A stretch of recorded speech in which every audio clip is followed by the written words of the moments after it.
2020년 9월 9일 수요일 큐티 생명의 삶 오늘의 본문 예레미야 30장 1절부터 11절까지 말씀입니다. 여호와께로부터 말씀이 예레미야에게 임하여 이르시니라. 이스라엘의 하나님 여호와께서 이와 같이 말씀하여 이르시기를 내가 내게 일러준 모든 말을 책에 기록하라. 여호와의 말씀이니라.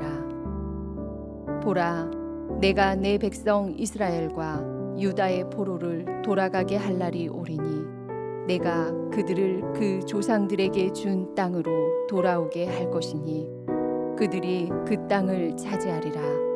여호와께서 말씀하시니라. 여호와께서 이스라엘과 유다에 대하여 하신 말씀이 이러하니라. 여호와께서 이와 같이 말씀하시되 우리가 무서워 떠는 자의 소리를 들으니 두려움이요 평안함이 아니로다.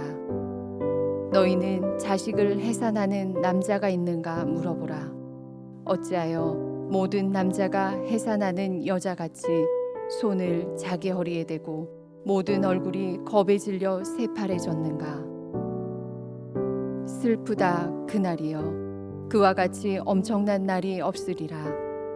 그날은 야곱의 환난의 때가 되미로다. 그러나 그가 환난에서 구하여 냄을 얻으리로다. 만군의 여호와의 말씀이라. 그날에 내가 내 목에서 그 멍에를 꺾어버리며 내 포박을 끊으리니 다시는 이방인을 섬기지 않으리라. 그들은 그들의 하나님 여호와를 섬기며 내가 그들을 위하여 세울 그들의 왕 다윗을 섬기리라. 여호와의 말씀이니라. 그러므로 나의 종 야곱아 너는 두려워하지 말라. 이스라엘아 놀라지 말라. 내가 너를 먼 곳으로부터 구원하고 내 자손을 잡혀가 있는 땅에서 구원하리니 야곱이 돌아와서 태평과 안락을 누릴 것이며 두렵게 할 자가 없으리라. 이는 여호와의 말씀이라. 내가 너와 함께 있어 너를 구원할 것이라. 너를 흩었던 그 모든 이방을 내가 멸망시키리라. 그럴지라도 너만은 멸망시키지 아니하리라. 그러나 내가 법에 따라 너를 징계할 것이요 결코 무죄한 죄로만 여기지는 아니하리라. 아멘.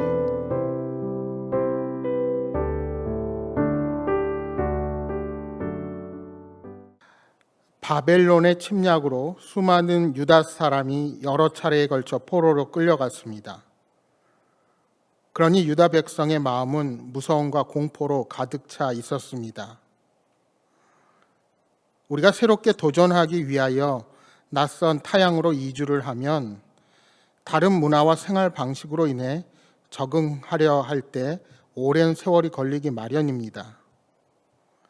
심지어 유다 백성들은 잘 살기 위하여 이민을 간 것이 아니라 포로로 끌려간 것입니다. 그러니 자신들의 처지도 좋은 처지가 아니요 어떻게든 잘 살아남아서 고국으로 돌아오기를 소망했을 것입니다. 많은 거짓 선지자들이 그들을 위로한답시고 오히려 헛된 꿈만 꾸도록 빨리 유다 땅으로 돌아간다고 선포를 했습니다. 이러한 희망 고문은 시간이 지남에 따라 오히려 포로민들의 마음을 어렵게 만들곤 했습니다. 아무리 귀에 듣기 좋은 말도 진실에 근거하지 않고 하나님의 말씀이 아니라면 헛된 소망만을 품게 되고 오히려 좌절과 절망만을 안겨다 줍니다. 그러나 이제 하나님은 예레미야를 통해 말씀을 주십니다. 이제 백성들은 말씀에 근거한 기대감을 가질 수가 있는 것입니다. 2절, 3절 말씀을 다시 보십시오. 이스라엘의 하나님 여호와께서 이와 같이 말씀하여 이르시기를 내가 내게 일러준 모든 말을 책에 기록하라. 여호와의 말씀이니라. 보라, 내가 내 백성 이스라엘과 유다의 포로를 돌아가게 할 날이 오리니 내가 그들을 그 조상들에게 준 땅으로 돌아오게 할 것이니 그들이 그 땅을 차지하리라. 여호와께서 말씀하시니라.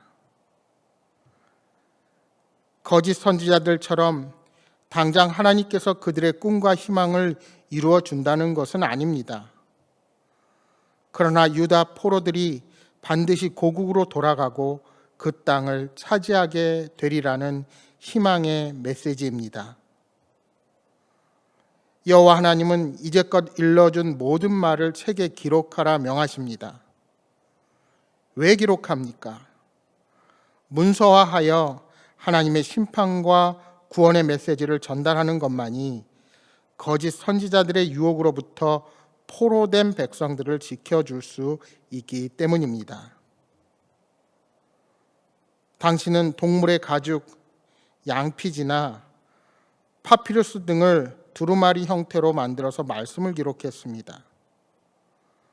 그것은 교통과 통신수단이 발달하지 못한 당시 상황에서 시간과 공간의 제약을 넘어서게 해주는 매우 중요한 방법 중에 하나였습니다. 사실 예레미야가 일반 대중이나 권력자들을 상대로 여호와 하나님의 말씀을 선포하면 그 말씀을 들을 수 있는 사람들은 한정되어 있었습니다. 당시에는 육성으로 전달하는 수밖에 없었기 때문에 조금이라도 멀리 떨어진 사람은 예레미야가 목소리로 전하는 예언의 메시지를 제대로 들을 수 없었습니다. 이러한 상황이었기에 하나님은 심판과 구원을 전하기 위해서 말씀을 문서화할 것을 명하시는 겁니다. 또한 이것은 당시 사람들에게만이 아니라 훗날 하나님의 심판과 구원을 들어야 할 신앙의 후손들에게도 중요한 말씀으로 남게 되는 것입니다. 이렇게 구약 성경의 전부가 모든 시대의 모든 사람에게 들려주고 읽히기 위한 목적으로 기록되었습니다. 뿐만 아니라 복음서와 바울 서신을 비롯한 신약 성경의 모든 문서들도 같은 목적으로 기록되어서 우리가 읽고 묵상하며 그 하나님의 뜻을 알게 되는 것입니다. 또한 그렇게 문서화된 하나님의 말씀을 우리는 땅끝까지 전해야 할 책임을 갖게 된 것입니다. 그런데 1절에서 3절의 말씀을 유심히 살펴보면 그 말씀이 선포된 배경이나 주변 정세, 그리고 연대나 정치적 상황이 전혀 드러나지 않는다는 것입니다. 지금까지 여러 부분에서 연대나 왕의 통치 시기가 나타났습니다. 하지만 희망의 선포가 시작되는 예레미야 30장 시작 부분에는 그런 이야기가 전혀 드러나지 않았습니다. 이는 두 가지의 의미를 담고 있다 할 수 있습니다. 첫째로는 유다 백성의 희망의 메시지는 주변 정세를 보고 선포된 이야기나 백성들의 희망을 대변해주는 이야기가 아니라 전적으로 하나님으로부터 왔다는 것입니다. 그러하기에 그 연대나 통치 시기, 정치적 환경을 진술할 필요가 없습니다. 둘째로 하나님이 주시는 희망의 선포는 백성에게 영원히 계속되는 약속입니다. 이미 하나님은 재앙이 아닌 평안을 선포하셨고 우리에게 미래와 희망을 준다고 약속하셨습니다. 그러니까 지금은 고통과 아픔이 계속될지라도 일정 기간의 훈련이 끝나면 평안과 복, 회복과 사랑을 계획하고 계신 것입니다. 따라서 그것은 시간에 제한되지 않습니다. 그래서 하나님은 희망의 선포가 시작되는 30장 초반에 그 연대를 언급하지 않으셨습니다. 여러분, 하나님의 희망 메시지는 진리입니다. 그것은 영원히 변하지 않고 운동력 있게 일합니다. 그런데 유다 백성들은 어떠합니까? 그들은 두려워 떨고 있습니다. 6절의 말씀처럼 남자들이 해산하는 여자같이 자기 손을 허리에 대고 얼굴이 겁에 질려 새파래졌습니다. 예레미야 선지자는 남자들이 두려워하는 모습을 겁에 질려 있는 여자의 모습에 비교하는 것입니다. 여러분, 이 징계는 하나님이 미워하는 자들을 향해 부으시는 진노와는 전혀 성격이 다릅니다. 부모가 사랑하는 자녀들을 연단하는 것처럼 사랑의 징계로 주어지는 것입니다.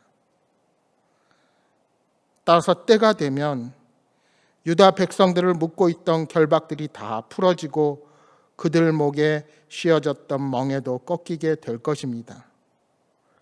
때가 되면 지금까지 가장 풍요롭고 강했던 다윗 왕 때처럼 유다 백성을 다시 높이 세우리라고 약속을 주십니다. 뿐만 아니라 그동안 유다를 힘들게 하고 압제한 나라들을 멸망시키겠다고 하십니다. 11절의 말씀을 다시 보십시오. 이는 여호와의 말씀이라. 내가 너와 함께 있어 너를 구원할 것이라. 너를 흩었던 그 모든 이방을 내가 멸망시키리라. 그럴지라도 너만은 멸망시키지 아니하리라.